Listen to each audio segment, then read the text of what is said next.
गुरुजी राधे राधे। हाँ जी। मेरा नाम सचिन मिश्रा है, मैं छतरपुर मध्य प्रदेश से आया हुआ जी हूँ। जी जी। मेरे 2 क्वेश्चन है। मेरा पहला प्रश्न ये है कि जैसे मैं ना कोई भी आज मैंने धूमपान तंबाकू सेवन शराब वगैरह आज तक कुछ आदत नहीं है मेरी, लेकिन मैं लोगों के साथ बैठता हूँ जैसे तो लोग बोलते हैं कि तुम ये नहीं करते, तुमने मानव जीवन लिया है, तुमने इसका स्वाद नहीं लिया तो आज तुम जीवन ही तुम्हारा व्यर्थ है। तो मतलब कभी कभी अपने मन में ही लगने लगता है कि हम अच्छा करके भी बुरे बन रहे हैं। समस्या यही है इस देश में कुछ लोगों की कि आप अच्छे क्यों हैं, आपको बुरा बनाना चाहते हैं कुछ लोग, क्योंकि बुरा बन जाने से कुछ लोगों का फायदा है। आप अच्छे रहेंगे तो केवल आपका फायदा होगा, इसलिए आप लोगों की बातों पे मत आइए। आप अच्छे बनिए, खूब सफल बनिए, बिजनेस करिए, व्यापार करिए और इस राष्ट्र के काम आइए, देश के काम आइए। कुछ आप लोगों को बोलने दीजिए, बकवास करने दीजिए। आजकल तो देखो जो शराब नहीं पीता लोग उसे गलत कहते हैं कि यार तुमने क्या जिंदगी जी, शराब तो पी ही नहीं। अरे तुम नालायकों को समझाओ कि मूर्खों तुम शराब पीने को सही कहते हो। अरे हमारे पूज्य हमारा जी कथा अच्छा लगे तो चैनल को सब्सक्राइब कर देना। वीडियो में बने रहे, देखते हैं महाराज जी कथा। इस लड़की ने देखो लिव इन में रहना सही है कि गलत है जरूर सुनेगा आप लोग वीडियो में महाराज जी ने क्या कहा लिव इन के बारे में। आप लोग को अच्छा लगे तो शेयर वीडियो जरूर कर लेना, आप लोग वीडियो में बने रहे। तुम जो पीते हो तुम्हारी वाली 12 घंटे चढ़ती है, हम पीते हैं जाम पर जाम, पीने से क्या फायदा, रात बीती उतर जाएगी। हरि नाम का जाम पी ले बंदे, तेरी जिंदगी सुधर जाएगी। राम नाम का प्याला पीते हैं हम, कृष्ण नाम का प्याला पीते हैं, संतों के संग का प्याला पीते हैं। गुरुजी मेरा एक और प्रश्न है, जैसे अभी विवादित जो टिप्पणी चल रही है उसके लिए मेरा प्रश्न है। जैसे द्वापर युग में एक बस तरण पे महाभारत रची गई थी, लेकिन आपने अभी जो भी मान लो वार्तालाप किया है, आपने आगे वाली पीढ़ी को एक मार्गदर्शन प्रदान किया है। जी जी। बट उसको सबने एक गलत रूप निकाल के एक ट्रोल कर रहे हैं, उसको विवादित टिप्पणी बना के रखा है। तो ये कलयुग का दुष्प्रभाव है क्या है गुरुजी? कलयुग में कलयुग में ना हंस की कोई ना सुनेगा, कौओं का ही बोलबाला होगा, काव काव काव काव चारों तरफ। क्या करें, कौओं का जमाना है, यहाँ कौआ ही काव काव कर रहे हैं। हंस को अब चुप बैठना पड़ता है, कौओं के बीच में क्या करो। लेकिन आप लोग जवाब देते हैं तो वो कौआ भी बंद हो जाते हैं काव काव करना। राधे राधे गुरुजी। जी मैं आज ही यहाँ पे आई हूँ, मैं सोची नहीं थी आपको देखूंगी, पर देख के मेरे को आपको बहुत अच्छा लग रहा है। कोई सवाल? नहीं सवाल तो नहीं है, कुछ भी सवाल नहीं है। राधे राधे। खुश रहिए। चलो इनसे बात करो फिर से। आप जो ये लिव इन का सपोर्ट करती हैं कि विरोध करती हैं? किनका? लिव इन में रहने वाले लोगों को आप सही कहती हैं कि गलत? लिव इन में रहने वाले गलत कहती हूँ। आप लिव इन का सपोर्ट नहीं करती? नहीं नहीं नहीं। कोई भी सभ्य लड़की, भारत की कोई भी सभ्य समाज, सभ्य लड़की लिव इन का सपोर्ट कर ही नहीं सकती। देखो ये बहन, रहना ही नहीं चाहिए, लिव इन में रहना ही नहीं चाहिए। अपने माँ बाप से पूछना चाहिए, फिर उसके बाद रहना चाहिए। नहीं शादी करना चाहिए। हाँ, लिव इन में रहना ही नहीं चाहिए। आपकी कोई अगल बगल में ऐसी कोई बहन सहेलियां हैं? मेरी कोई दोस्त नहीं है ऐसी। ठीक है, चलो देखो बात कराओ ये गुलाबी बहन को। जय श्री नारायण गुरुजी। जी गुरुजी, अगर आज हम लिव इन में रहना ठीक होता तो आज हम यहाँ पर खड़े ही ना होते। जी सही है। गुरुजी मुझे बस इतना कहना है कि आपका आश्रम बहुत ही प्यारा है और भोजन बहुत ही स्वादिष्ट है गुरुजी। जी जय श्री नारायण गुरुजी। जय श्रीमन नारायण। चलिए मैया को बात कराइए। राधे राधे गुरुजी। जी गुरुजी मेरा एक क्वेश्चन था। मेरी बहू अमेरिका में रहती है, तो उसका अभी हम लोग वीडियो कॉल से आपका दिखा रहे थे, वो आपकी बहुत फैन है। तो वो ये बोल रही थी कि बबी गुरुजी से पूछिएगा कि मतलब हम कर्तव्य पथ पर चलते हुए हम भगवत प्राप्ति कैसे कर सकते हैं। उनसे बोलिए जो काम कर रहे हैं उस काम को यही भाव से करें कि हम ये भगवान का ही काम कर रहे हैं, ये हमारा नहीं है। जैसे गौरी गोपाल आश्रम में जो माताओं की सेवा, सब सेवा, मैं ये नहीं सोचता कि ये मैं कर रहा हूँ, मैं ये सोचता हूँ कि भगवान का ये काम है और भगवान इन हाथों से, शरीर से सब काम करा रहे हैं। तो सब कुछ नाच सकल संपदा तुम्हारी, मैं सेवक समेत सुत नारी, सब प्रभु आपका है। इस भाव से आप सोएं, जागें, नहाएं, वो सब भक्ति ही है। जी जो व्यक्ति ये मान लेता है प्रभु सब कुछ आपका है, मैं आपका, आप मेरे तो गिरधर गोपाल, फिर इस भाव से मैं कहीं भी जाऊं मैं रहूंगा अपनी माँ का बेटा। ऐसे जब मैं भगवान के चरणों में समर्पण कर दूंगा तो मैं कुछ भी करूं मैं भगवान का बन के ही करूंगा, वो भक्ति ही कहलाएगी। बिल्कुल गुरुजी, वो बहुत पूजा पाठ करती है और बहुत इंडिया को मतलब आना भी चाहती है, बट जॉब वहाँ वो लोग करते हैं तो नहीं सही है, वहाँ कर रहे हैं, अच्छी वो सुखी रहे, थोड़ा प्रॉब्लम है। सब सही है, हो जाएगा सब बढ़िया। राधे राधे। खुश रहिए। राम राम जी गुरुजी। राम राम। ठीक है गुरुजी, कृपा है। मेरा एक सवाल है। मेरा यूट्यूब पे चैनल है विकास पुणे 47 के नाम से। तो जैसे मैं घूमता रहा हूँ बाहर इधर उधर, तो मेरे घर वालों का ये कहना है कि तू किसी गर्लफ्रेंड के चक्कर में ना पड़ जाइए, हमारे हिसाब से ब्याह करिए। हाँ। कि बहू जो हो घर की लक्ष्मी हो, ऐसा है जी? हाँ बहू लक्ष्मी होए तो उसको गर्लफ्रेंड क्या हो, काला धन है? गर्लफ्रेंड भी तो लक्ष्मी हो जी, वो भी तो किसी की बेटी है। अगर मैं उससे शादी कर लेता हूँ तो वो भी तो किसी की बेटी हो। जब आप शादी कर लोगे तो लक्ष्मी हो जाएगी। उससे पहले काला धन है, वो भी तो लड़की तो लक्ष्मी का रूप ही होती है। हाँ लड़की इसलिए तो हमारे कन्याओं को बुला के भोजन कराते हैं, पूजा करते हैं, पूजते हैं। तो अब घर वालों की मर्जी से करना, कैसे करना बताओ। तो आपका क्या विचार है? मेरा विचार तो है अगर कोई अच्छी लड़की मिल जाती है, अभी तक है नहीं कोई ऐसी बात नहीं कि है, ऐसी है नहीं अभी, पर अगर कोई मिल जाती है तो घर वालों को दिखवा के और सारी चीज हो जाएगी तो फिर ब्याह हो जाएगा। हाँ घर वालों को दिखवा देना, घर वालों को बोल देना किससे कर रहे हैं, घर वालों का आशीर्वाद लेना राजी मर्जी से। ऐसा ना हो कि घर वालों को पता ही ना चले और आप ब्याह कर लो। ना ऐसा नहीं होगा। एक चीज और बताओ गुरुजी, जैसा आजकल ड्रोन चोरी का केस चल रहा है कि ड्रोन चोर आ रही है, हो रहा कर हमारा बहुत नुकसान हो गया। हम नया कटरा लाई थी, कटरा नहाने के लिए हम जाट है तो नहाने पे जाना है। तो नहाने के लिए झोटा लाए थे 75,000 रुपये, कल झोटा चोरी हो गया रात, बताओ नुकसान हो गया, कैसे करा है बताओ। कौन चोरी कर लिया? ड्रोन चोर बता रहे, ड्रोन उड़ रहा होगा चोरी, कोई ड्रोन उड़ रहा, कोई कह रहा है एरोप्लेन है, कोई ड्रोन बता रहा, समझ में नहीं आ रहा क्या कैसे हो। तो चोरों से सावधान रहना चाहिए, अपना सामान नहीं सुरक्षित सावधान तो है, 4-4 बजे तक पहरा लगा रहे जी गाँव में, उसके बाद बीच में रह चुकी है। हाँ। तो क्या आप उस लड़की से विवाह में मेरा क्या मतलब है, फिर उससे मेरा कोई मतलब ही नहीं बैठता, कोई मतलब नहीं। नहीं क्या मुझे क्या मतलब रह गया भाई, वो काम सही थोड़ा ही है, वही सही है तो जैसा गुरुजी ने बताया था कि भाई डॉक्टर साहब ने कि भाई सही है तो फिर बताओ, पहले बता के रखो सही है, तो जब सही नहीं है तो चोरी करो जा सारे काम, फिर बताते नहीं। अच्छा लड़के भी लेवे फेमनो को मारी तो चली गई यार, जी ऐसा हो रहा गुरुजी, मैं सही बताऊं 18 साल बाद बहू बालकों को छोड़ के भाग रही, ऐसा हो रहा है, मैं आपको देख के बता रहा। सही है सही है सही है। अच्छा और किसी का सवाल है? ठीक है गुरुजी, राम ये बहन से बात कराओ। ये राधे राधे गुरुजी। जी मेरा सवाल है पढ़ाई के बारे में कि मैं फैशन डिजाइनिंग करना चाहती हूँ और मम्मी मुझे यूपीएससी और पढ़ाना चाहती है, ये सब करवाना चाहती है, पर लेकिन मुझे उसमें मन नहीं लगता, मुझे फैशन डिजाइनिंग में ही मन लगता है। जो मम्मा मुझे से चाहती है, कहती है कि तुम वो मत करो, तुम एसएससी कर लो, कुछ यूपीएससी की तैयारी कर लो। आप अपनी जगह भी सही है, फैशन डिजाइनर बनना कोई गलत नहीं है, आप बनिए, और आपकी माँ भी कह रही है यूपीएससी कर लो, दोनों अपनी अपनी जगह सही है। पर लेकिन वो मुझे उसमें ज्यादा इंटरेस्ट नहीं आता, मुझे फैशन डिजाइनिंग में इंटरेस्ट हाँ तो आप करो, उसमें भी तो आप आगे बढ़ उसमें सकते हैं। पैसा ज्यादा लग रहा है, मम्मी कह रही है कि उसमें पैसा लग रहा है, वो मत करो, फिर पता नहीं चलेगा कि तुम अच्छा कर पाती हो कि नहीं अच्छा कर पाती हो। आप कर लोगी, आपकी इच्छा है, आपकी लगन है, तो सब काम संभव है।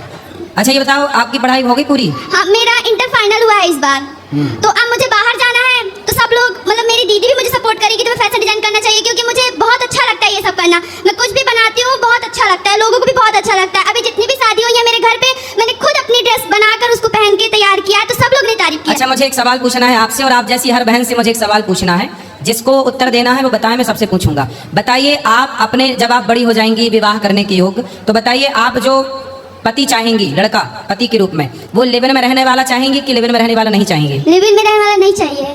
लड़का भी नहीं चाहिए लिव-इन में रहने वाला? नहीं। देखिए कोई भी सभ्य समाज की लड़की या लड़का लिव-इन वाली, ना लड़की ना लड़का कोई नहीं चाहता, फिर भी विरोध करना है लोगों को, जबकि समाज जान रही है कि ये सब गलत है।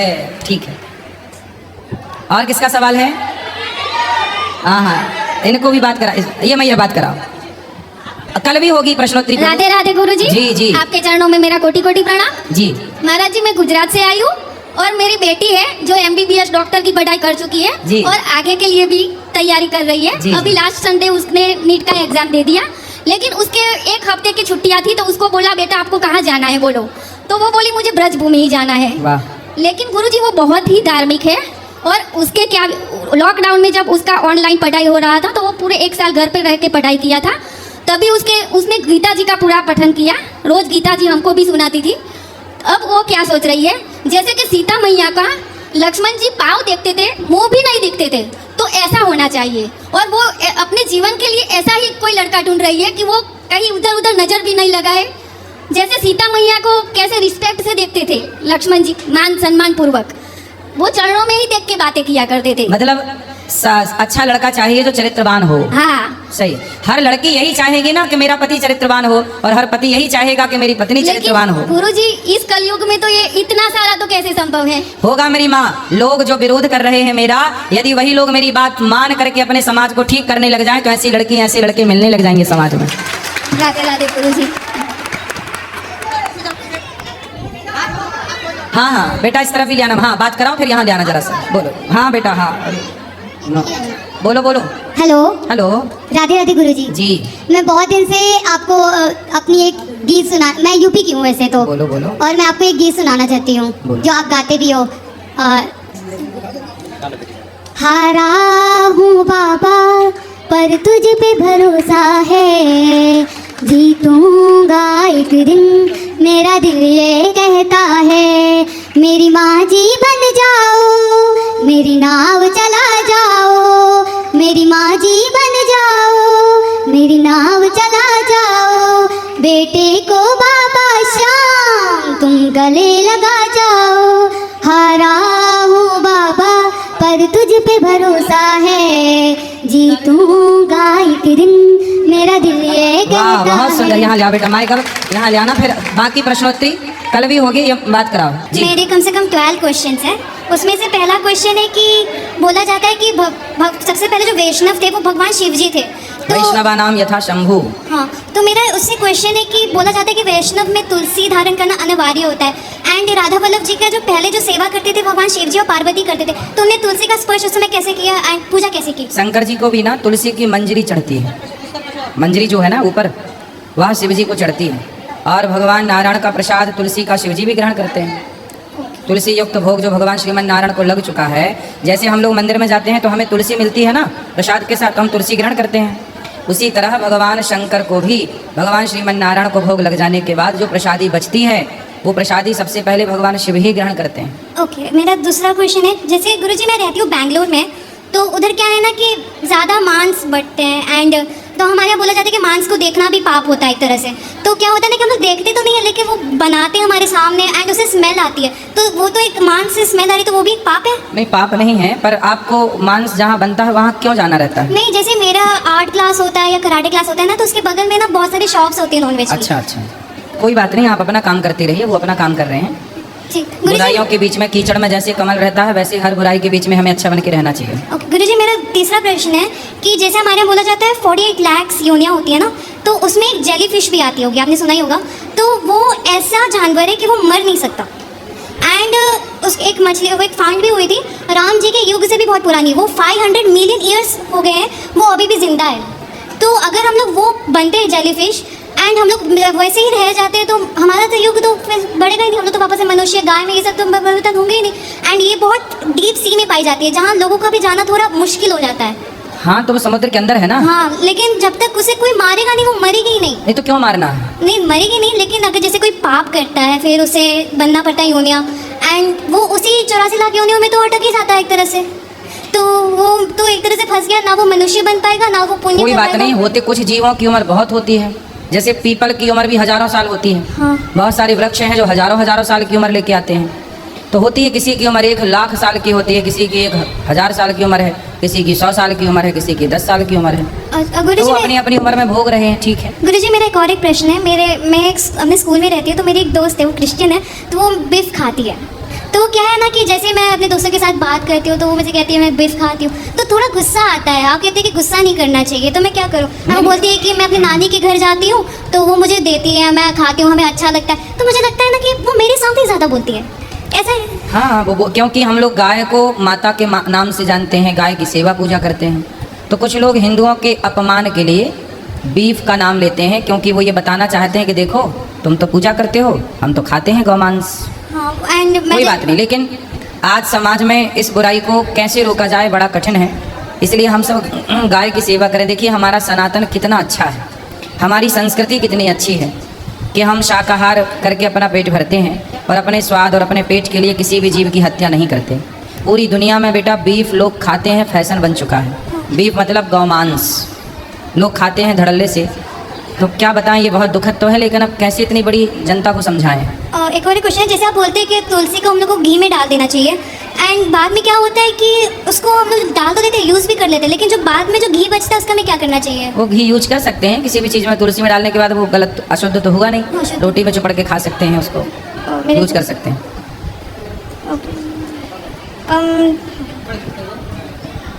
राधे राधे गुरुजी, जी। आपके चरणों में कोटि कोटि प्रणाम। खुश रहिए। गुरुजी मेरी बेटी है, 1 साल पहले आई हुई थी, डिप्रेशन में थी, अब से मरने के लिए कुछ ऐसे करके क्वेश्चन करी थी, वायरल भी हुआ था बहुत। अभी गुरुजी 1 साल हो गया, अभी तक ये स्कूल नहीं जा रही। स्कूल नहीं जा रही? स्कूल इसका सडनली छूट गया। मैं यहाँ से गई तो मैं इसका काउंसलिंग करवाई, क्योंकि यहाँ इसने बहुत कुछ बोला था, रोया था। नहीं तो स्कूल नहीं जा रहे, क्यों नहीं जा रहे स्कूल? क्योंकि गुरुजी मैंने वहाँ काउंसलिंग करवाया ना, तो इसके स्कूल में मतलब टेस्ट वगैरह हुए तो 2 तरह के इसके मतलब प्रॉब्लम्स निकले, एक डिस्कैलकुलिया करके लिए, एक डिस्कैलकुलिया करके है। तो उसके लिए स्कूल अलग होता है, पर वो फाइंड नहीं हो रहा है बैंगलोर में। तो फिर अभी 1 साल हमने इसको बोला, क्लियर मना कर दी कि मैं वो स्कूल में नहीं जाऊँगी। केंद्रीय विद्यालय में पढ़ती थी, तो मैंने बोला जब इसके साथ प्रॉब्लम है तो क्यों भेजूँ स्कूल, थोड़ा रहने देते हैं, कहीं वापस सही हो जाएगी। तो अब बोलती है, पर केंद्रीय विद्यालय नहीं बोलती है, सिविल में बोलने के लिए बोलती है। बट अभी 9th में ये थी, अभी 9th में तो कोई लेगा भी नहीं। तो मैं अभी घर जा रही हूँ, अपना बिहार जा रही हूँ, इसका बर्थ सर्टिफिकेट थोड़ा एज वगैरह कम करवाऊंगी। तो मेरा एक मन है, वैसे भी मुझे बैंगलोर में अब मन नहीं लगता, तो मैं थोड़ा ये पूछना चाहती हूँ। मेरा बेटा है, कॉलेज में पढ़ रहा है, उसका भी 3 साल है। पति हस्बैंड का तो कल पोस्टिंग इधर आ जाएगा, बैंक में है, उनका कोई दिक्कत नहीं है। मेरा एक मन होता है मैं यहीं एडमिशन करा करके यहीं शिफ्ट हो जाऊँ। कहीं भी हो जाइए, बस पढ़ाइए बच्चों को, अभी ये पढ़ाना जरूरी है। 1 साल से मैं बस इसको ड्राइंग में इंटरेस्ट है तो ड्राइंग करवा रही हूँ। और अब पढ़ाइए, समय बिल्कुल न गवाइए, शिक्षा बहुत वही मुझे इसको लेकर के थोड़ा सा टेंशन रहता है। चलिए अब ठीक हो जाएगा, खुश रहिए। इनको देना, मैया को दो। जी हाँ जय श्री राधे गुरुदेव। जी जी बोलिए। गुरुदेव चरणों में कोटि कोटि प्रणाम। खुश रहिए। गुरुदेव भगवान, बच्चों सहित मैं अखंड भक्ति करना चाहती हूँ और बस यही संकल्प है कि मैं बेसहारों का सहारा बनूं। गुरुदेव भगवान आप जैसे मैं अपना भाई मानती हूँ। गुरुदेव भगवान आपको जय श्री राधे। जय श्रीमन नारायण। आशीर्वाद दीजिए गुरुदेव भगवान। खुश रहिए। अब जिनका सवाल है कल प्रश्नोत्तरी होगी। आज के लिए इतना ही। डॉक्टर साहब आए, बहुत बहुत धन्यवाद। कुछ कहेंगे आप?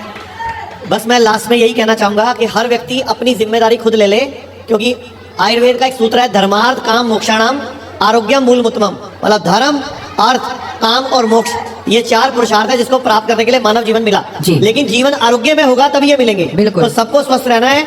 आज एक प्रण कर लो कि जिंदगी भर स्वस्थ रहने की ड्यूटी मेरी खुद की है, डॉक्टर की नहीं है, मेरी खुद की है। मुझे ही अपने खाने पीने का ध्यान रखना है, मुझे ही योग करना है, मुझे ही उपवास करना है, मुझे ही डाइट ठीक करनी है और मुझे बीमार नहीं पड़ना है। तो मैं एक बार जोर से बोलूंगा, नारा लगाएंगे हम, राधे राधे राधे राधे। बहुत सुंदर सुंदर तालियां बजा के डॉक्टर साहब का स्वागत करें हम। अब जिनको मिलना है आप सब ऊपर आइए। जिनको भी मिलना है ऊपर चलिए, ऊपर फोटो खिंचाइए सब लोग। आइए आइए ऊपर चलते हैं। जिनको वीडियो अच्छा लगे तो लाइक शेयर एंड कमेंट जरूर करना। जाते आते राधे राधे जो लिखना है वीडियो में यहाँ।